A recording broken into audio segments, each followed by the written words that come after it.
Welcome back to the Chronicles of the King podcast, where we take a deep dive into the life and legacy of Elvis Presley. I'm Megan.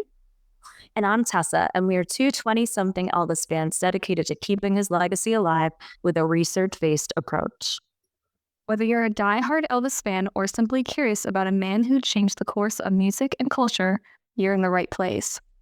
We are here to unpack the myths, explore the music, and get to the heart of Elvis's enduring impact. Every other week, we'll bring you research, untold stories, and fresh perspectives on Elvis's journey. From his humble beginnings to his legendary performances, we're here to shed light on it all.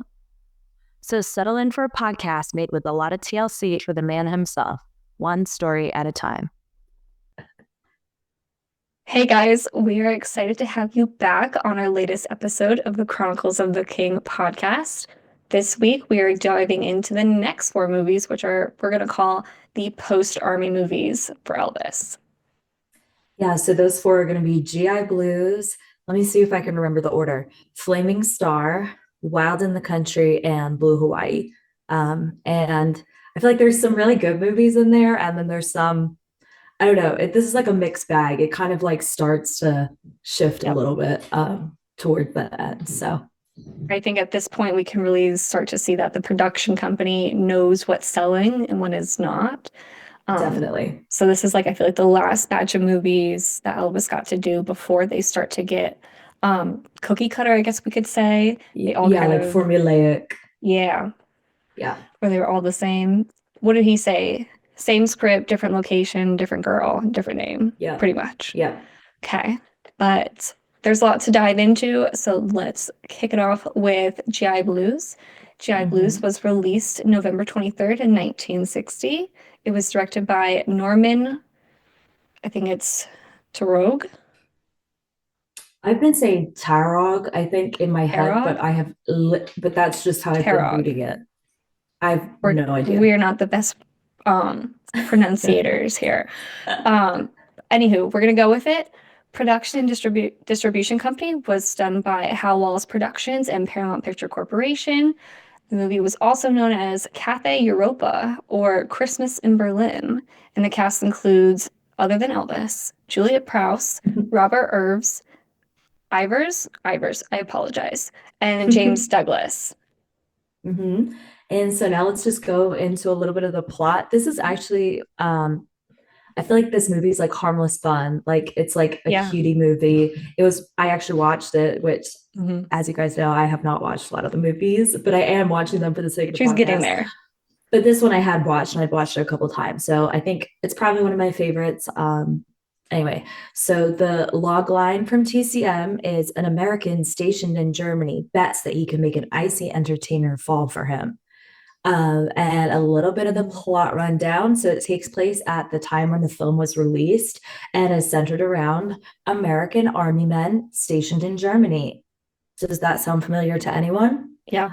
If it does, it's because that's literally what Elvis did for 2 years before making this movie. Yep. And there's a lot of camaraderie between the soldiers in the movie. They're mostly talking about girls. A lot of talking about girls going on maneuvers. Guess what? They're singing. And there's also a shower scene, which Megan wrote this note. And I think it's really funny that she highlighted it. But you know what? You're real. Yeah. I know. It was harmless family fun. Okay. That's what all Elvis movies were about, especially in the 1960s, but I had to throw it in there. Okay. But no, so there was a bit of a bet going around. That's kind of the whole premise of the movie. So there was a bet going around that they were trying to figure out which army bro could make the iceberg melt. And that was Lily, who was played by Juliet Prowse. And so the movie has a couple songs from Elvis, of course. Not as many as we have like later, but there was still like a lot. So we got Blue Suede Shoes in the lineup. And can we just take a moment for the low note that Elvis hits in GI Blues, the song? It's so good. Oh, I really like this soundtrack. I like this soundtrack. I do too. I mean, it's kind of corny. They're kind of corny, but at least I think this was still a movie where they were wedged in where they fit. It wasn't just like a random like, okay, it's time for another song. Yeah, like it made sense with the plot if it was like a musical. So yeah, correct. And we even get if you ever watch the movie, there's a scene where Blue Suede Shoes comes on and it is sung by Elvis Presley. So, and I think one of the guys asked like, "Oh, I wanted to hear it from the real thing," which I find like Mhm. a very nice little Easter egg for us. Haha, it's like, Yeah. so meta. And Yes. then we have the character of Lily. So she's played by Juliet Prowse. And okay, legs. She's just strutting her stuff. So a little behind the scenes is that Juliet Prowse was Hmm. dating Frank Sinatra. So like, I mean, he had it Yeah, going for him if he he was dating did. her. Hmm. There's I also know the what he was whole, into now. bet. There's also the whole like bet romance trope, like are they Hmm. gonna fall in love? It's giving 10 things that I hate about you. Isn't that the Yeah. premise? So, Yeah, so that first night, the nightclub, they meet up. They spend the whole night. They're just like going on random dates here and there. And my comment was blah blah blah backstory stuff. For anybody else who could relate, because who could resist the charm and charisma, or the Riz as we're calling it, from Elvis Presley? I mean, even if he was playing Tulsa and he was not actually Elvis Presley, you still cannot resist it. But now they continue going more dates. There was a German puppet show kind of like thrown in the mix. So a lot of things going on. I don't know. So then Tulsa starts to fall in love with Lily and he starts feeling a little bit guilty about the Hmm. fact that he is only dating her for a bet. Or, Yeah. well, he started dating her because of the bet. And then he's like, wait, just kidding. I actually love her. And so then he very nobly calls off the bet with his little Hmm. buddies. And then, guys, don't worry, there's a happy ending because she's Of obviously course. mad that he's like trying to date her just to prove that like he can Hmm. melt the iceberg. And their love gets rekindled in a classic way. Classic, of course. Those, if you watched it, there's a surprise baby that plays a role in this whole plot. Um, the character of Tulsa is roped into a babysitting emergency. Um, babysitting emergency also involves Lily. Love is rekindled there. Happy ending. Yeah.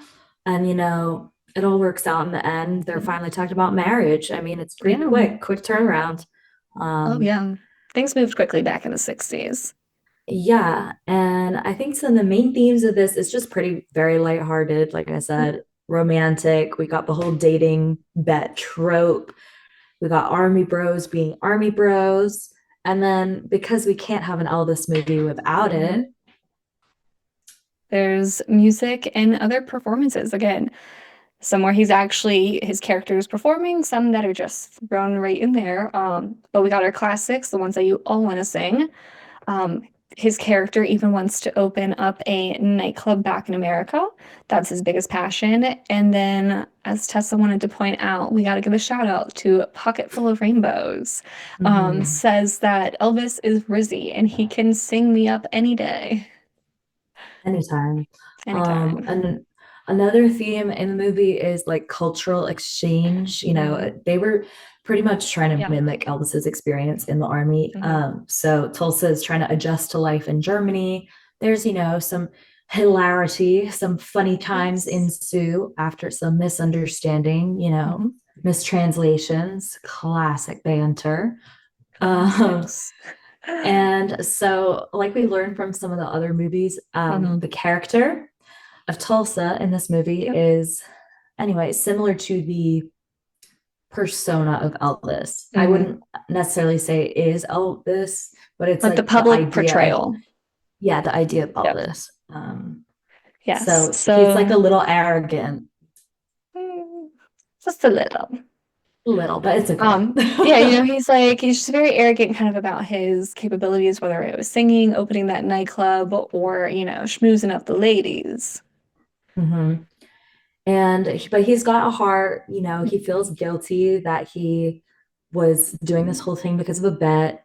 Um, he's Rizzy. I wrote Oh, this is like yes. his main characteristic. Hmm. I think that's kind of he's just a charmer. Every But character.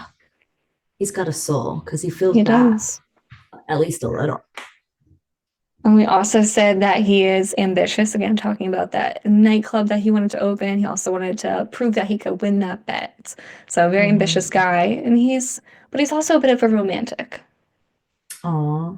Oh, I know. Because he called off that bet, even though he could have won the money, Wow. I guess. And so now we're just going to talk a little bit Yeah. about some behind the scenes stuff. So this Mhm. is what I found really interesting about GI Blues because when I first watched it, I literally Mhm. think it was like a couple days after I'd seen the Elvis movie. So I didn't know Okay. half as much as I now know. Mm. But I just think it's interesting like how much it kind of played into this stereotype of who he was. Mhm. And so in Alana Nash's book, Elvis and the Memphis Mafia, which is interviews with different members from the Memphis Mafia, like Elvis's group of friends, Lamar says, after Elvis came out of the service, the biggest change was that he became much more what people thought he should be. You can see it in GI Blues, the first of a jillion pictures where they stuffed him into an army uniform. Um, and interestingly, Julia and Elvis, so the woman who played Lily, were romantically involved Yeah. while they were filming, even though, like we said, she was dating Frank Sinatra. Mhm. That was one Mhm. of my favorite stories. So yeah, they were romantically involved with each other, even though she was with Frank. But Sunny, and this is also from Alana Nash's book, Sunny also remembers, talks about hijinks on the sets when they would pretend Sinatra was on the set. So they would play kind of like the boy who cried wolf. And while Elvis and Juliet were alone, well, one time this actually happened again, Boy Who Cried Wolf. They would keep Mhm. knocking on like their trailer door and saying like, Frank's here, Frank's here. And everything would be like, oh my gosh. And everything would go back to normal. So one time Elvis thought they were kidding, but no, Frank was actually there. Yeah. And then I think that's pretty funny because it's like, I feel like it's like a classic Elvis behind the scenes movie story. Like, It of is. course that happened. Of course. But something else that I thought was cool was that during the filming of GI Mhm. Blues, was when the group of guys went to Vegas for the first time Oh yeah. and got Hmm. coined with the name the Memphis Mafia. Hmm. So in Jerry Schilling's memoir, he says, quote, on a break during the making of GI Blues, the group strutted around Vegas in dark suits and dark shades, looking like Graceland's answer to the Rat Pack. The local press dubbed Elvis's entourage the Memphis Mafia. So I thought that was kind of cool. Um, Yeah. And and then, yeah. and so coming back from Germany, Elvis actually learned karate while he was stationed there. So he brought that back over and onto the movie set. And Sonny West, in his book, Still Taking Care of Business, he says, one day on the set of GI Blues, he was giving a board breaking demonstration. It started off as a joke with a cigar box, which were a little more than cardboard and therefore no big deal. But as the crowd got a little larger, up to about 50 people, Elvis decided it was time to get serious. He had us fetch a few real boards, which he easily broke with the side of his hand in generous applause. Then Elvis got even more daring and decided to break a board with a clenched fist. The board held on his fist first try. Now it was a matter of pride for Elvis to break that sucker. He stepped back, measured his distance, assumed the correct karate stance, and attacked the board once again with the big hi-ya. Thank you. Yeah. Elvis screamed, mustering up all the drama he could as his fist punched the board. It broke into two pieces, and the audience applauded and cheered as Elvis bowed and casually took his leave behind a wall on the set. Once out of sight, he bent over with his left hand holding his right in great pain. And he says, in a true Elvis fashion, son of a bitch. He panted, I almost broke my hand. His right hand was, in fact, swelling up. And if you look carefully, there's a scene in GI Blues where Elvis is strumming a guitar with a swollen right hand. But that was Elvis. He'd take a bruised hand any day over a bruised ego. Yeah, I like that story too because it's like Mhm. he was just trying to show off. Yeah. And okay, so then now a little bit of what was the reception of Mhm. GI Blues. My personal reception was positive. Yeah. I feel like you like this movie too. I do like this movie. It's a classic. It's a Like classic Elvis it's movie. it's like corny, cheesy, lighthearted fun. Mhm. It's not offensive. And it seems like it portrayed him as this like good army kid. Mhm. So from this New York Times article review, November 5th, 1960, it says, whatever else the army has done for Elvis Presley, it has taken that indecent swivel out of his hits and turned him into a good, clean, trustworthy, upstanding American young man. Gone is that rock and roll wiggle, that ludicrously lecherous leer, that precocious country bumpkin swagger, that unruly mop of oily hair. Almost gone are those droopy eyelids and that hillbilly manner of speech. Elvis has become sophisticated. He's a man of the world, almost. To be sure, he still sings a brand of music that, to many adult ears, is downright Greek, while he wamps a guitar clamped to his pelvis and rhythmically cracks his knees. It's just kind of like funny that I think it's like the beginning of a new chapter, like him going to the army, and it just cleaned up like this image of who he was. Like he was this bad boy before all that. And I think the movie, like showing him as a clean cut Army guy, All-American, which only I feel did like kind of what we were talking about earlier, like that was the purpose kind of right. of the movie, and then also kind of I feel like a bit of the purpose sending him into the army. Mhm. But moving on, the Dallas Morning News, they're quoted as saying, "For once we did not feel inclined to exterminate Elvis, found only 3 or 4 of his uniformed associates obnoxious and continued to like Miss Prouse, the Bombay, Cape Town, London dancer who has an elfin charm to go with a brassy manner and sensational hoofing. Letitia? Sorry, more names we cannot pronounce. I think Roman, we're just gonna go. Yeah. From Italy and Sigrid Meyer from Germany are 2 other comely adornments. The top sergeant, played by Arch Johnson, is dumb and what's new cinematically. Yeah, I mean, fair. It's not really Fair like enough. groundbreaking. No, and I feel like Um, that's what most reviewers are gonna say. Yeah, and then Variety from November 2nd, 1960 said most of the grown-up reviewers who are officials of civic and national organizations agreed that the teen R&R fade seemed more mature and did a good acting and singing job, but 28% said the picture did not meet their standards of good taste. And I feel like now you're trying to see the shift, the cultural shift where there's like younger teens who still want to see kind of like the rock and roll Elvis. And then those who have grown up and the adults who are ready to see the more mature, wholesome American Elvis. Okay, and then now we take a Yep. swift pivot. I feel like this next one is like I very know. different from. So the next movie is Flaming Star, which Mhm. came out December 16th, 1960. It was directed by Don Siegel, produced and distributed by 20th Century Fox.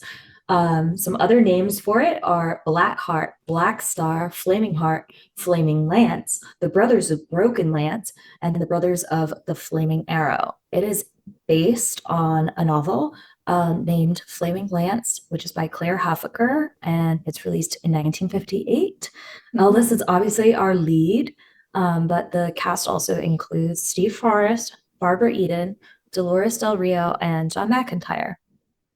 Yeah, and then the logline we have for this is Sam Burton's second wife, Nettie, is Indian, and their son Pacer, a half-breed, as struggle starts between the whites and the Kiowas. Yes? Or Kiowas, And I think. Kiowas? Kiowas, I think. Please correct us on all the pronunciation. The Burton family is split between loyalties. Nettie and Sam are killed. Pacer sides with the Indians, his half-brother Clint with the whites. A lot to unpack there. Yeah, so like I feel like a lot of this, because this movie was made in 1960, there's some outdated language that's used. So if we're saying Indian, it's because that's what was like written in the book. Yeah. But I think we changed it for most parts to say Native American. And the plot, it's like a deep Western. And I was watching it yesterday. I'm going to be honest, it's the only one I didn't finish of this 4 set of movies. And I don't know. I think it was trying to be progressive and it wasn't all that progressive. I think it's like we look back now and we're like, maybe that was like Which I feel not like is good. kind of a bit of a common denominator with a few of these Elvis movies that they're trying to be, and it's like, maybe not so much. That's probably not good. Yeah. But as Tessa was saying, like this is kind of like an old-timey Western. It is set in Texas during the 1870s, and Elvis's character is the son of a white father and a Native American mother from the Kiowas. Is that what we're saying? Tribe. Okay, and so obviously when you got two different kind of groups of people, we're gonna have some hostilities. Um, so that's what it was taking place. And again, this is like a Texas drama. And then obviously, as we said in the log line, Pacer is torn between both sides since he is kind of a half-breed. Yeah, which also like the word half breed, This is a weird word. I'm I using feel that like because it's that's not what correct. was. No, that's what it says, but I feel like that's not correct. Like, I'm like, oh my gosh. So when I was watching it, I was Yeah. like, I don't know about all that. Okay.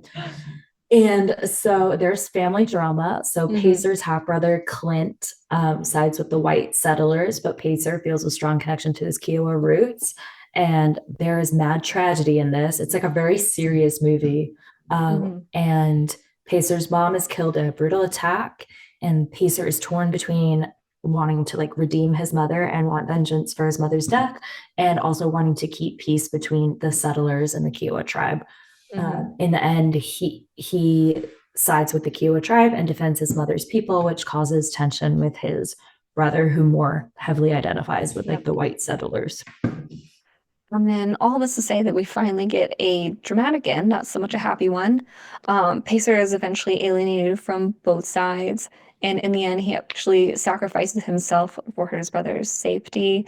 And then he rides off alone into the wilderness, mortally wounded, and is unable to reconcile the two worlds he inhabits. And I do believe he does die, right? Again, I also kind of, this is bad, did not finish it. It has been a while. I have watched all Elvis movies, but it has been a while. And I I believe, think at the end it's like unclear, but it's unclear. assumed. And that's, I Like do he's know where going to that's, die. yeah, they do get the title. I know his mother talked about it in the film, The Flaming Star, which is kind of, I guess, the light you see as you Oh, sweet. pass. I didn't Oh, you I didn't didn't know even that? watch There you that go. part. Sorry. Tessa. Mm, I don't know. It's mm-mm-mm. just it was a bit heavy hitting, and then there were a lot of things that I was like, I don't know about all that. And Yeah. so some of the main themes, I was like, why are these Mm. Native Americans being portrayed as so violent? Like, I was like, Yeah, I know. I think this is maybe bad. So some of the main themes, like we said, cultural identity Mhm. and duality. So Pacer's mixed heritage makes the film center on an exploration of Mhm. identity, which, like, as a concept for 1960 is pretty, Yeah. forward thinking. I think Mhm. just it's when we look back, we're like, hmm. And I felt that way about Change of Habit too, that I was like, I don't know about all the thing. Okay. I think Which is a they whole were different trying. discussion when we get there. They were trying, I but know. it They're didn't quite. trying. Yeah, Anyway. it's close Um, enough. so Oh. there's also family and loyalty is a big Hmm. theme. The character Pacer is torn between his personal identity and his family allegiance, and there's drama between the brothers. It's giving Love Me Tender. Yeah, and we also got prejudice and racial tensions, also talking about like the two sides. The movie critiques the prejudice and distrust between the settlers and the Native Americans at the time. And then there Mhm. was also fear perpetuates violence. So everybody just feared both sides. There was, again, no trust there.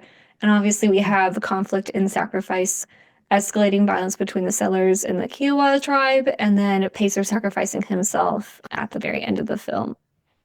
Mhm. We Mhm. have a lot of isolation, kind of going back to that sense of identity and not belonging either side. Mhm. Um, so Pacer loses his place in both communities, and in the end, he loses his family. And it's kind of highlighting a sense of loneliness that people who don't fit like into rigid categories may feel. Yeah. And in general, it's about the futility of war. Nobody really wins in the end, Obviously. which is sad. It's like, Yeah. I guess maybe Like that's Love why Me I enjoy Tender, it. Yeah, like maybe. Love Me Tender. It did Yeah. remind me a bit of that like deeper, heavy hitting. Hmm. And so just a little bit about Pacer's Yeah. character. He's very conflicted, he's very torn, and he just can't find himself. Hmm. Which I feel like maybe Elvis could have related to that feeling. Um, Agreed. Agreed. So, And then there was obviously also loyalty involved, trying to protect his family, kind of trying to get that compromise on both sides. There's bravery, definitely some escalating violence there. And then ultimately, he defends his loved ones and also the Kiowas. mhm. So, like we said, he's increasingly isolated, doesn't fit in with any specific culture. And I said he's a tragic hero for real. Tessa's So note right there. yeah, I said actually twice. I said tragic figure for real, and then I said tragic hero for real. Real. So, you know, Yep. um, And then we have some behind the scenes stuff. And again, we're mhm. using Elvis and the Memphis Mafia. So, interviewing Billy Smith this time, he says Elvis liked Flaming Star because it was more a serious movie than GI Blues. He had a real dramatic role and one that touched home a little bit because he played an Indian. And in the movie, the mother dies suddenly. And Yeah, then, so this was something that came up kind of a lot was Mhm. like people being like, oh, Elvis like related to this movie because he played someone who was half Native American. Like, Yeah. because so when we did our research for the Mhm. episode about his grandparents and that Yeah. side of the family, um, the Smith side of the family, the Smith Mansell side, which is his mother's side, there was like distant Cherokee ancestry. Mhm. His great grandmother was Yeah. named apparently Mourning Dove White. And I just thought it was kind of like weird the way that so many people, I think Sunny says it too, like so many were like, yeah, he could relate to this movie. I was like, I don't think so. I don't think he felt like as intensely Mhm. connected to the Native American, like he wasn't half and half, so it was kind of like No. interesting that people kept saying like, he could relate to it because he played an Indian. I was like, okay. Which I wonder if I guess it was something he only knew because I feel like I was wondering, would you pick Elvis intentionally for this role? Would you design this role for him? Um, Yeah, I think it and was it's a really designed for, offshoot. I think it was made for Marlon Brando. That's I what I was think gonna I read say. that. I did Yeah. too, So I don't know. which is I just thought it interesting. was interesting. Yeah. I was like, okay. But also in this movie, this is also coming from Billy. He said Elvis sang only 2 songs in Flaming Star, and that was fine with him because he wanted to take the focus off singing and concentrate on acting. Chrono wanted him to sing 4 songs, and he fought for them, but the director was sympathetic to Elvis. He said lots of nice things about him as an actor and cut the songs down to the 2 Elvis wanted, which I think Yeah. is really great. Yeah. I mean, Mhm. it's a way more serious role It than is. the previous, I especially feel like compared to GI Blues. it was going to be, I think, the last serious role he got before Charo, I believe. Yeah. Thinking chronologically. And okay, chronological. Mm-hmm. Um, and so this is from Peter Guralnick's Yep. biography on Elvis. The second part is called Careless Love, and he talks a little bit about more Mm-hmm. board breaking. Of Elvis course. was really into karate. So Mm-hmm. he writes for Mm-hmm. Elvis's 26th birthday, which was during the filming of this film. Mm-hmm. There was a small party on the set, and a cast and crew presented him with a plaque portraying a cartoon Elvis clad in a karate gi and breaking blocks of wood. Classic. Classic.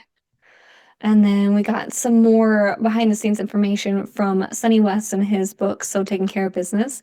He says, we weren't filming. We spent a lot of time playing football and practicing karate in the 100-degree heat, as was the case during the filming of GI Blues. Elvis enjoyed breaking boards with an audience of admirers on set. He also enjoyed tossing me around to demonstrate his prowess at hand-to-hand combat. I was a willing fall guy, and whenever the mood struck Elvis, we gave a demonstration for all who cared to witness. He was really obsessed with karate, I think. At this I time. mean, at this And time. apparently, so Sonny also said that Elvis did Mhm. most of his own stunts for the movie, Oh, which I thought was cool. yes. And then I I'm think there trying was to an think. incident Yeah, with Red injuring himself, like on set, because I they were all believe like so. doing stuff. And then, I think it had to do with uh, like a horse, maybe? There yeah, was some there's horse, like, I think, incident. yeah. And so finally, the behind the scenes during this movie was what Mhm. finally got the Memphis Mafia kicked out of the Beverly Wilshire Hotel. And so this is Sonny's little story about what happened. Mm. He says, quote, the final straw was an indoor water fight involving Elvis, Joe, Red, and me that escalated into an all-out war using high-powered squirt guns and buckets of water. The three of us tackled Elvis. I held down his legs while Joe held him around the torso and Red pinned his arms. Red took the palm of his hand and rubbed it back and forth over Elvis's nose. The tickling drove him bonkers, and by the time we let go of him, Elvis was totally enraged. Red and I took one look at him and knew it was time to depart. Joe's escape was foiled when he tripped and fell down. In an instant, Elvis was all over him, kicking and punching him. When Joe rolled away, Elvis grabbed the nearest thing he could find, which was a guitar, and began swinging at him. Seeing Red and me out of the corner of his eye, Elvis turned and ran toward us. While it was clear he wasn't going to catch us, he angrily heaved the guitar in our direction. As the guitar flew down the hallway, one of the permanent residents opened his door to check out the commotion. The instrument whizzed within an inch or two of his nose, and he immediately retreated into his room and called the hotel management. Our eviction notice, couched in Beverly Hills niceties, arrived soon after that. Oh, I thought that was funny. I do. What were they getting up to for real? I know. I feel like the same thing happened though in Germany. There are all kinds of shenanigans. Getting Boys will be themselves. boys. Boys will be boys. Now we go on to a couple of the newspaper reviews that we have from the 1960s. So the New York Times is from December 17th in 1960. They say, No Guitar Gala, Flaming Star. No Guitar Gala. Flaming Star is an unpretentious but sturdy Western that takes the time, the place, and the people seriously. Elvis, for the record, is merely one of the principals caught up in the tensions exposed here. Excuse the pronunciation. And then they go on to say, although he is not called on to carry a historic load, Mr. Presley, thanks to his fine makeup and the color cameras, which I think is to touch on the controversial part of it. Yeah, the brown face. Yeah. La, la, la. Just to make it, and I guess that's what we were talking about, making it a little bit more believable instead of just like, there's Elvis Presley. It is a passably red youth, and kind of talking about oh my gosh, so makeup. He is also allowed to twang the guitar in one cowboy ballad, so the film cannot be listed as a total loss by the rock and rollers. Elvis does not get the gift. However, he does allow cinematically that he was romantically inclined toward the white leading lady as all along, but deferred in favor of his white half-brother. Oh my gosh. Yeah, and then closing off, although it is not electrifying, Flaming Star makes a neat and satisfying adventure. There was a lot back there. So awkward. A little awkward. And then this is from Variety magazine. They said, Flaming Star has Indians on the warpath for the youngsters, Elvis Presley for the teenagers, and socio-psychological ramifications for adults who prefer a mild dose of sage in their sage brushers.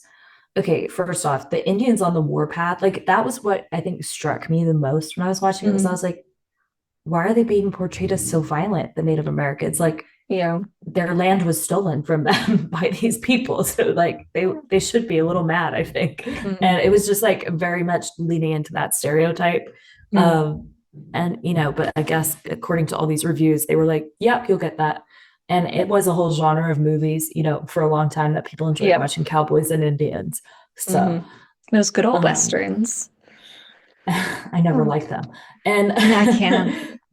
This review also says, physically, he is thoroughly believable, and athletically, he is well endowed for the part's masculine demands. I don't know what that means. War? I don't know. I guess. I said the word endowed. I was like, And then it says, the role is a demanding one for Presley. The film relies heavily on his reactions as an explanation for its dramatic maneuvers and thematic attitudes. But at this stage of his career, Presley lacks the facial and thespic sensitivity and projection so desperately required here. And one other thing can be said for Presley's approach. He is never guilty of overacting. So, like, the reviews were mixed, but it wasn't as popular as G.I. Blues had been. No. And this was kind of like, when they got the hint. when they got the hint that like maybe people are not gonna buy tickets for these movies unless Elvis is singing to Pretty Women. Like, Yep. so Which is a sad thing, thinking about like his career ambitions. yeah, But like he wanted to be a serious actor, but mm, womp it didn't womp. happen. I know. All right. And then the next one we got is Wild Wild Country, which as we're recording this, I watched it today. So it is Mhm. fresh in my mind. It's pretty This fresh was in mine. really I watched it okay. not that long ago. Okay. I went probably like a month ago.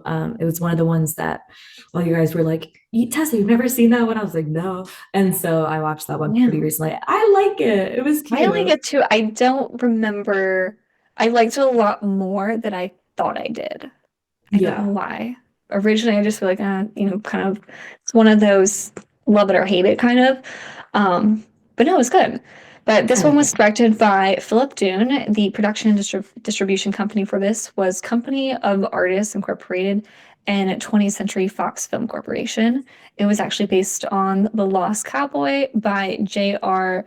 Salamanca, or Mhm. again, I only know that pronunciations. because there's Oh, like did the I do it right? Salamancas. Yeah, because there's the Oh. Salamancas in Breaking Bad. Okay. And then other than Elvis, our cast includes Hope Lang, Tuesday Weld, and Millie Perkins. Yep. And our log line, which I don't know that this is like accurately what the movie was about. So I was kind of like, which like I guess it is, but I don't know. It didn't feel. I was Is like, there's more. it was, I mean, log um, lines are intended to be like very short, like one, two yeah, sentence bits of what your entire plot is. So it could have yeah, been a little bit better. yeah. So the log line is a counselor falls for the troubled young man she's trying to help, Mhm. which I feel like you sign paperwork to not do that, but okay. Um, Or you have to give up your license. I don't know. One of the oh, two. why don't you give us the little plot rundown? Okay, I will give the little plot rundown. Okay, so we're opening up. Elvis plays the character of Glenn, and Glenn is in a juvenile detention center for getting into a fight with his brother, which almost proved fatal, but it did not. And then he eventually moves in with his strict uncle in upstate New York, somewhere we don't know it exactly. And he was a gifted writer, which not singing, which is surprising for this one, writing this Mhm. time. And so his therapist, Irene, sees that he has a great talent for writing and encourages him to pursue his dreams of being a writer. Okay, encouraging. He then eventually pursues his dreams. And again, a lot of these have Tessa written all over them with her little notations. I said, okay, encouraging his creative pursuits. Yeah, And then the next one I said, okay, so he's torn between three women, that's including a his lot of cousin. women. Well, That's a including his cousin, question mark, I mm-mm-mm. wrote. That is so weird. And also his Yeah. therapist, okay, conflict of interest. Mm, Um, and I said his uncle's super strict and his cousin is trying to come on to him. So talk mm, about family drama. And so the cousin, her name is Maureen, and she mm. accuses him of assault. And then he gets all isolated because, like, she was accusing him, even though she was coming on to him. I don't really know what the whole cousin, I kind of didn't really like register that they were It's so cousins. weird. It's And like the no, whole movie's kind of, I guess, not a love triangle, maybe a love square. it's a square. Yeah, a square. It's a square. Three Yeah. women, one guy. Mhm. hmm but then, so this is like a little town. So the townspeople, obviously, they wanted the tea about his therapist and him because they're suspicious of all the time he spends with her. And she's telling him to write more, so to write more of his story. But to be honest, that's fair. He's hot, she's cute. So fair enough. I understand why you want to know the tea. I get it. They I would all think also be a something's curious cat. going on. I'm curious about everything. I gotta I know. would want to know. I know. Especially in a little town, everybody knows everybody. Yeah. Mm-hmm. So Glenn has to choose whether or not to build his talent and make his life better, or to Mm-hmm. fall into the drama of his family and his wayward past and all the negative people in the town. Um, Mm-hmm. and Irene, who is the counselor, encourages him to keep writing, even though the town slut shames her for that, pretty much. And they just kind of were Pretty like, much. Well, because it But nothing had to really do. happened. It was just No, it implied. was like again fresh in my mind because I watched it Mhm. today. I guess like one of his nemesis out there. Um, Yeah. yeah, he was up to no good, which is the nemesis is the son of the guy that is dating Irene, but this guy is married. I know there's so many, everybody's connected in some way or another. Well, this nemesis guy saw Glenn and Irene had checked into a motel on a Oh rainy yeah, yeah. night, but they had Mm. separate rooms because this was the 1960s. Um, and so afterwards, this dude, he started spreading rumors. Things got out of hand. That's where we're at now. Yep. Hmm. And so Glenn ends up following his dreams. He goes on to college to be a writer, I think. Hmm. And we never really find out who he ends up with, but it was kind of like, Yeah. thanks, Irene. You know, she encouraged him to follow his dreams. Hmm. Um, so some of the main themes in this movie, we've got redemption and self-discovery. It kind of reminds me a little bit of like Jailhouse Rock in that like redemption Yeah. arc. You know what I'm saying? And so he's like a troubled youth who then becomes a promising writer. Okay, personal growth, and he has second chances, you know? So Yeah, and we get all this because of mentorship and compassion. So Irene is his mentor figure throughout the film, and she helps Glenn transform himself into this, potential writer. and there's emotional complexity. Hmm. Glenn has different relationships with these three different women. It's a different vibe in each of them. Yeah. There's a lot of temptation. Like the Hmm. cousin is always trying to get him to bed with her, basically. And then, you know, he's like Yeah. going to his therapist and revealing his innermost thoughts. And then he has a childhood sweetheart too. Um, Gossip Hmm. is another big Gossip. theme. I said the town likes to talk and judge Irene. They're mean to her. She's only human. Hmm. Yep. Um, And then another component is family conflict. So obviously, he goes to live with his uncle. His uncle is kind of mean, and he also has that cousin, which is kind of in love with him. He's kind of in love with her. It's weird. We don't know. And then the last thing, overcoming your background, which he came from a very troubled background. His mom died very young. But despite all of this, he's going to go out and try to pursue his dreams and make a better life for himself. right. And so just a little bit about his Mhm. character. So the character of Glenn is rebellious. He's, you know, was in juvenile detention center Mhm. and he doesn't want to stick to the status quo of his Nope. small little upstate New York town. He's also creative. He is a writer, Yep. not a singer, not a singer. Not a singer. But he's also a womanizer, kind of. Kind of. I mean, he's got these three lovely ladies. We got Noreen, which is the cousin, weirdly enough, which is who's really into him, tries to seduce him a little bit. We got Betty, who is the childhood sweetheart, and then we have Irene, which is the older woman, the therapist. So Yeah, I wrote kind of so random, TBH. to have three women. Well, I just felt like the movie, and then like the three women. I don't know. Like I like Yeah. it. I just was I like, like what is it. going? I was like, what You, is you going want to on? know what was going on in like the writer's head? Yeah, yeah. Yeah. Oh my gosh, the Mhm. next part. So now we start to talk about the behind the scenes. Mhm. So this is from the Elvis and the Memphis Mafia book, Mhm. by Alana Nash. And so I think in Sonny's book, he talks about this incident occurring during the filming of Flaming Star because of all the horseback riding. And then Marty in this Memphis Mafia book Mhm. says it was during the filming of Wild in the Country. So I put it with this one. Mhm. So Marty says, on Wild in the Country, Elvis got a boil on his rear end, and the studio doctor lanced this boil. I said, Mhm. okay, gross. Because Like, ow. also, like this poor man, like, why are we just telling him this? You know what I He mean? would be so embarrassed, I think, for us to know this and now Yeah, be discussing it to the world. I know. I Mhm. wouldn't want someone to write about my Yeah. like if I had a boil on my Mhm. butt. Like, I don't want a friend to write about that. When you're talking about not knowing which picture this was, what film it was, I Mhm. don't remember. I know one of the actresses, I guess he was like laying on the bed in Yeah. excruciating pain over this butt boil. And Well, she because came that's and in she goes, Sunny's book. And Sunny yes. said that was Oh, during Flaming Star because it was one of the actresses then, I think. I don't remember. I why did think he I said it think was it fun. was Maybe it was Well oh Done boy. Country. We'll figure it out. But then she Maybe came you're in right. and she goes, "Oh, let me see," and just there it goes. But it's a good story if anybody comes across it in Sunny's book. But yeah, Marty also talks about filming Wild and Country and Elvis and Memphis Mafia. He said, Wild and Country was a terrific picture.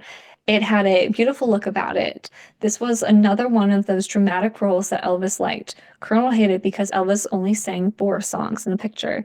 It made money, but in comparison to a lot of the others, it flopped miserably. So Colonel used that as a leverage for the formula pictures he laid on him from then on out.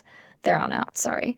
He already had Flaming Star stiff at the box office. So Colonel pointed at Wild in the Country and said, "That's what I'm talking about. You want to do the serious stuff, we won't make any money." Yeah, it's kind of like, oh, here we Mhm. go. Now we're going Yeah, to get into the formulaic movies. exactly. And Billy Smith kind of says in the same book too that most of the movies after Wild in the Country are Mhm. pretty forgettable. Um, Which so is, yeah, they do all kind of, not gonna lie, they start to blend together a little bit at that yeah. point.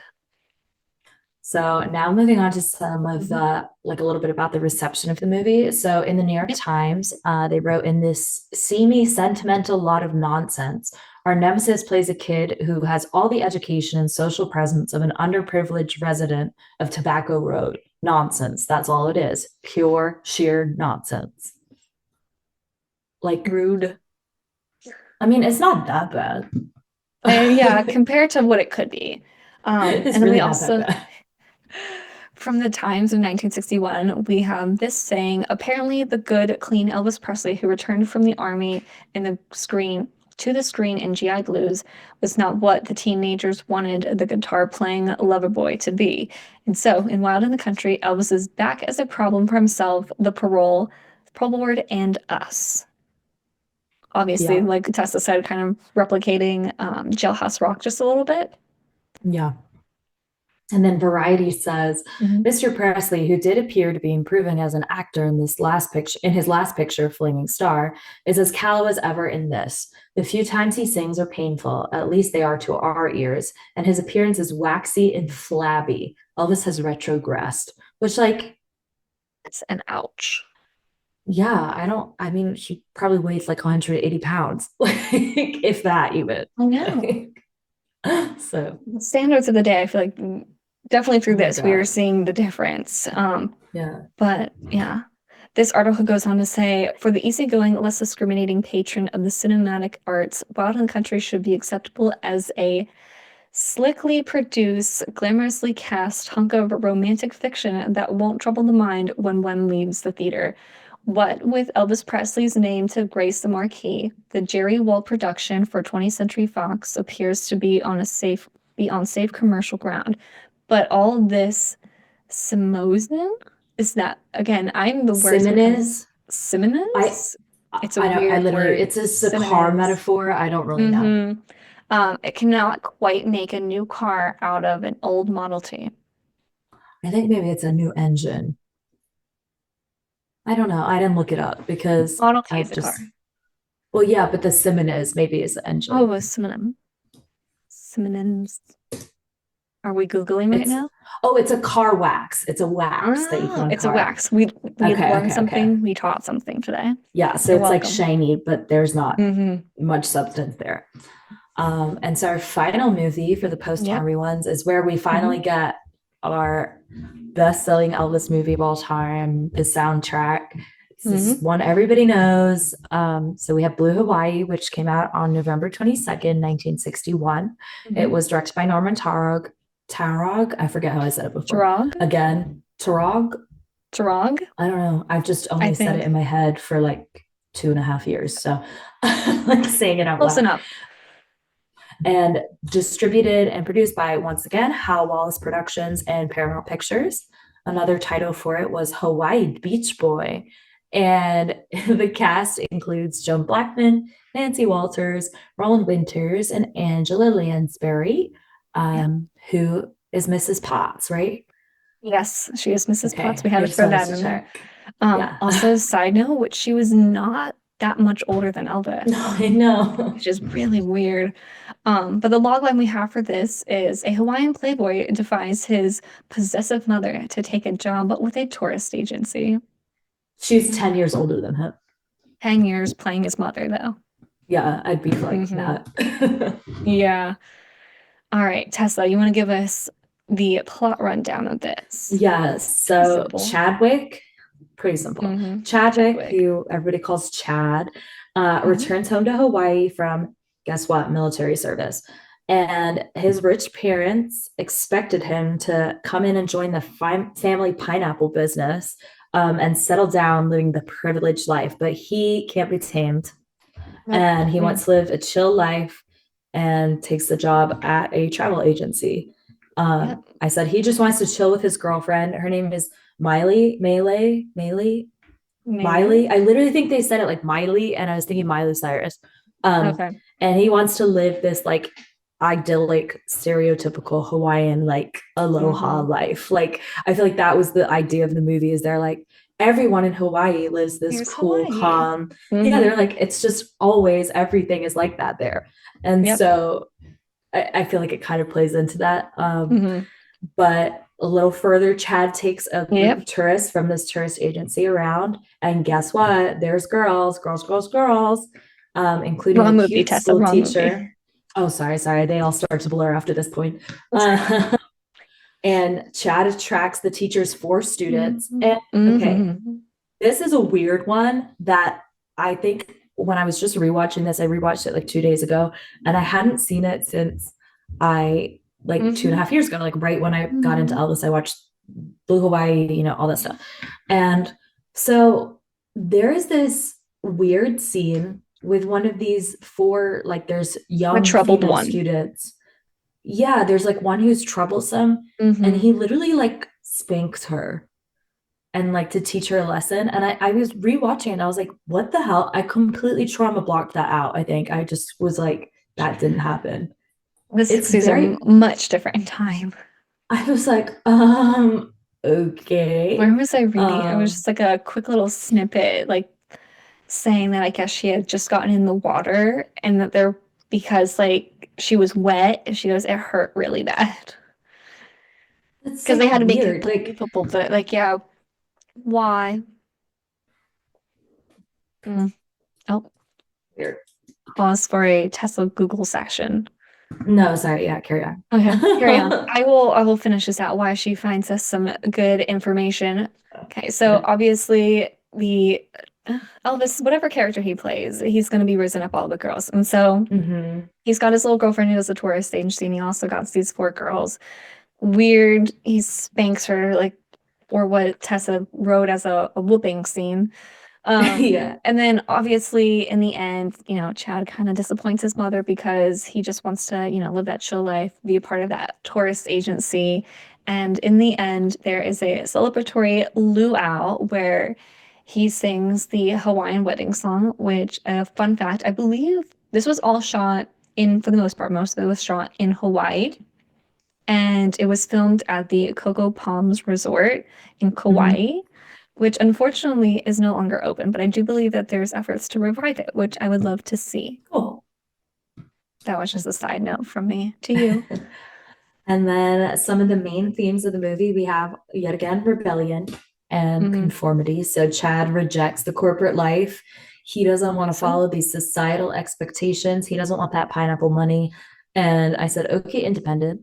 And then another theme is Hawaii and Hawaiian culture. And I said it might be outdated now, but the movie does show a lot of Hawaiian culture, their landscapes and traditions. Like we have the Hawaiian wedding song, we have like a luau.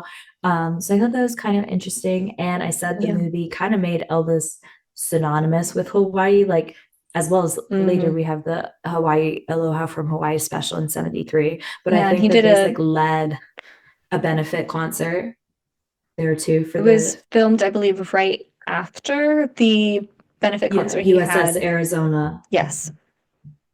So, And which I think this is so also Elvis just before. kind of, Was this before or after Hawaii became a state? And we're just giving like random facts at this I think point. after. I think After, after. okay. So yeah, and then obviously what Elvis movie 59. was It became a state in 59? 59. Yeah. And this movie was released in 61. Okay, cool. But obviously an Elvis movie would not be complete without love, and this has love and independence. So you know, Chad, he was a freewheeler when he was in the army. And then when he gets back, he kind of wants to exert that independence from his family. So yeah. Which also mentioned love, you know, army, freewheeling, kind of, you know, do what the boys do. And then when he Almost comes always back true to home, you. almost always true to you. He had to be true to, what are we saying, Miley? Yeah, I think. Yeah.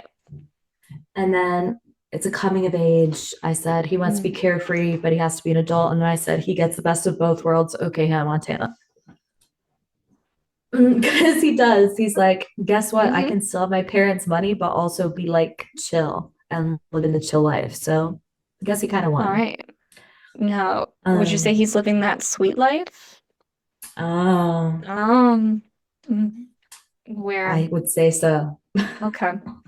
All right. So that takes care of some of our what do we say? They were movie themes, so now talking a little bit about his character traits. He was also, again, he was a fun-loving, independent dude, okay? All right. Girls just want to have fun. Girls just want to have fun, and so does Elvis, and whatever character he's playing. Pretty much. So he was obviously throughout this entire movie, he's just trying to have fun. He's living his best Hawaiian life. But ultimately he is independent and he doesn't want to join his family's pineapple corporation, the family pineapple business. He doesn't need the pineapple money, as Tessa said. He's a charmer, as per. It's a classic Elvis role, and what can I say? It's just Elvis to a T. Like this movie was like what solidified. Like this was the one that because it was such a bestseller, the soundtrack was like so well received. And to this day, like Can't Help Falling in Love is from this movie. Like it's his top song. You know, it's the one everybody knows. It's probably the first Elvis song that I remember like knowing. I sang it once. I didn't even know it was Elvis. And you know, like, well, because I like 21 Pilots, so I was singing like their part. I get that. And so, you know, like it's very much in people's memory and like mind about Elvis. And like if you watch Stitch growing up, you know, Elvis and Hawaii, like it all of this is because of this movie and how successful it was. So it's just kind of a classic rebellious Elvis turned, you know, don't worry, it works out in the end. He's a little bit rebellious, a little bit of a bad boy, but he can be tamed. Yeah, he learned that responsibility, you know. He takes his tourist guide job seriously. He's a real trooper, I guess you could say. But he's also he's a little bit optimistic, and then he set the tone eventually. This character set the tone for the formula movies to come in the future. Yeah. And so just a little behind the scenes is kind of touching on what we've already discussed, but in Elvis and the Memphis Mafia, Alana Nash says, while Elvis continued to harbor dreams of being a serious actor, the success of Blue Hawaii cost him whatever slim opportunities still remained. The Colonel saw what worked, a musical comedy framework for 14 mostly mediocre songs, a romantic backdrop, and lots of girls, and vowed to repeat the formula for the remainder of his client's years on the screen. Which I think one thing that makes Blue Hawaii different is that the songs are pretty good. They are. You can listen to them by themselves and not just with the context of the film. Right, like Can't Help Falling in Love, like that is just I just keep coming back to it. Well, because it's Hawaiian like so wedding many song people is do good it too. Yeah, I really like it. I do love the intro Blue Hawaii, like the soundtrack. Yeah, you know, title track is great. Okay, and then we also hear again from Sonny West and Still Taking Care of Business, and he said, he's Elvis, you know, being Elvis, he dated a lot of the actresses from Blue Hawaii. So he says, during filming, he saw several women, many of them actresses in the movie, would go hang out with us at the end of the day, which made for some late nights. Whether it was because of their bloodshot eyes or lethargic manner in the morning, Hal Wallace found out about our after-hours goings on and hastily moved the female cast to another wing of the hotel, which was the Cocoa Palms. Sly dog that he was, Elvis switched to dating local women who didn't work on the movie. Can't stop Elvis. You just can't stop him. And Sonny also says that there were more, as per usual, more pranks and hijinks, and including this story of the Colonel hypnotizing. So he didn't really hypnotize. He just like said that he had hypnotized Sonny into giving Hal Wallace a neck rub for sitting like in his chair. So even the Colonel is in on the pranks. And Sonny talks about being an extra in 2 of the scenes. So it's kind of cool to hear that perspective too. Yep. And then talking a little bit about the reception. I do have in here that said the biggest grossing picture of Elvis's career. I do believe that was swapped out for Viva Las Vegas, though. Oh, for real? For real, I know. But for a variety, they say from November 29th, 1961, they say, Blue Hawaii restores Elvis Presley to his natural screen element, the romantic, non-cerebral, cerebral? You are right. Oh, it is. see, I Viva know, Las because Vegas. maybe it's the soundtrack we're thinking of. It's the soundtrack. You're right. It's the It is soundtrack. The soundtrack is the biggest grossing soundtrack.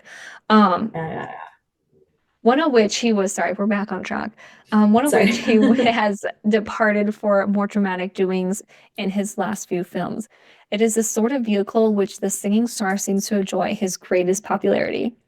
The kind of vast legion of fans seem to prefer him in, and Hal Wallace's production for Paramount should enjoy widespread box office success over the short haul. Also, can we just take a moment to discuss those tiny white shorts he wears? Yeah. Because I mean, I know that was I know that was like the style of the time, but I'm watching it, I'm like, they're obscene. It's a lot of leg. They're like a little bit of short. It's like this much of a short. It's crazy. But you know, apparently which the audience is weird. enjoyed that. The women's swimsuits over the years have gotten smaller, whereas the men's have just gotten a little bit longer. Yeah, because they're like Americans. The bikinis. Even the bikinis are like pretty, demure. Like that's like high waisted. They're super cute. But his shorts are like literally this big. Like anyways, but I guess the audience did like it. I was just thinking of how the fans did seem to enjoy it. So they did. And this fan, I can't say I didn't enjoy it all these years later. I do. And so the Honolulu Advisor on November 3rd, 1961 said, the picture does have a story, but I won't go into it except to say that it's cute. Won't win the Academy Award and will prove palatable to all except members of the Great Book Society. Acting, well, it isn't really essential to the film. But just for the record, Angela Lansbury is superb as Presley's happily dim-witted mother. Leading lady Joan Blackman does a creditable job, and there's a wonderful performance by an actor I don't know who is Mr. Chapman in the movie and wears carnation lace to keep his neck warm in his air-conditioned Honolulu office. The photography isn't art, but is as pretty as a picture postcard. And if the film doesn't do anything else for you, it will show you what a pretty place you live in. So I kind of like that. Yeah. I do too. And then we have New York Times from February 22nd, 1962. They're a little late to the game. They say nothing could be prettier or emptier than Blue Hawaii, starting the pride of Memphis. Yeah, man, Elvis Presley. Who else? Hal Wallace's latest musical vehicle for the young singer topped a new double bill on the circuits today. The lower half, a miserable little war drama called Brush Fire, is one picture that could have used one, which... Also talk about that once I'm done. To one male viewer who shagged out of a snow-covered overcoat yesterday, it was singularly painless to watch Elvis being chased across the sandy beaches and palming lawns by a flock of pretty girls. Visually, in radiant color, the amiable, thank you. Synthetic and blandly uneventful movie is probably the brightest poster ever for Honolulu and pineapples in about that order. And I also said the plot or the chase is mild, nonsensical, and harmless, which I think can describe a lot of them. But no, I was gonna say, one thing they talk about is, we're getting into the groove of Elvis was just making musicals, movies that, included the girls and him singing. And I know he used to get really mad, and this is from I feel like a few different books, that they would use the finances brought in by Elvis's pictures to finance Hal Wallace's like better, serious, more cinematically acclaimed movies. It's kind of like from Blue Hawaii too that Yeah. you get that, you know, Hal Wallace saying that the only sure thing in Hollywood is a Presley picture. Yeah, exactly. They were guaranteed to make money, and like Elvis wanted to be a serious actor, but he just kind of kept getting roped into this, you know, situation where, well, this is going to make money, so why wouldn't you just do it? And I mean, it makes sense when you think of all the people who were relying on him, and you know, he probably like thought they would get better. I don't know. I know. And then from Blue Hawaii alone, I know while we were researching this, I read that he made $5 million based off box office sales, which I guess you're kind of torn between like a rock and a hard place. It's like, okay, I want to do something that I love, but this is bringing in the cash. Right. And I, you know, I think sometimes when we talk about this like time from here on, it's like as if all this was like pathetic almost, like as if he wasn't able to do anything about it. And I think what's for me anyway, personally, like what's sadder about it is that he really could have done something about it and he didn't for whatever reason. Either I think it's felt like fear, like he was afraid of standing up to the colonel. I think he was easily led. I think he was told like he was signed into this contract to do multiple movies. And I think it was like he was stuck in a rut, you know, and it's sad, but it's also like, I think it's just an example of him being like, pretty, I don't want to say like gullible almost in believing that this could have worked out differently. I feel like almost maybe in the word like content, it's like you're bringing in the money, you have a decent schedule, almost like a guaranteed thing, and you just don't want to rock creatively stifled. And you're like, so it's just kind of interesting. I'm able to enjoy these, like up until Blue Hawaii, I kind of have enjoyed them. I'm like literally, I've watched I think the next four, but I'm dreading when we get to a certain point. I don't know. I don't know how I'm gonna do it. It's gonna be probably like the mid-60s. Oh my gosh, I can't. Well, next episode, we are going to be talking about the next four movies, again chronologically. That will be 1962 to 1963. Yeah, so we got Follow That Dream, Kid Galahad, Girls, Girls, Girls, and It Happened at the World's Fair, right? Yes. So I've actually seen all of those movies. This is the first. No, I watched all the ones from the first week. I had seen them all. Okay. But these ones, I'll be rewatching these just to like refresh my mind. It's been a while. Girls, Girls, Girls, I watched a long time ago. The other, like Follow That Dream and Kid Galahad, I watched pretty recently in my effort to rewatch these movies. So. Well, that wraps us up. I think we covered everything. So we're excited to bring you the next four in our next episode. That's all we have for today. Thanks for tuning into this episode of the Chronicles of the King podcast. If you love what you heard, please don't forget to subscribe, rate, and leave a review. Your feedback helps bring the King's story to life. You can follow us on social media at the Chronicles of the King for updates, upcoming series, and more. We'd love to hear your input and any of your favorite Elvis moments. Until next time, keep rocking and rolling, and we'll be back soon with more stories from Elvis's extraordinary life. With TLC, we'll see you on the next episode of the Chronicles of the King.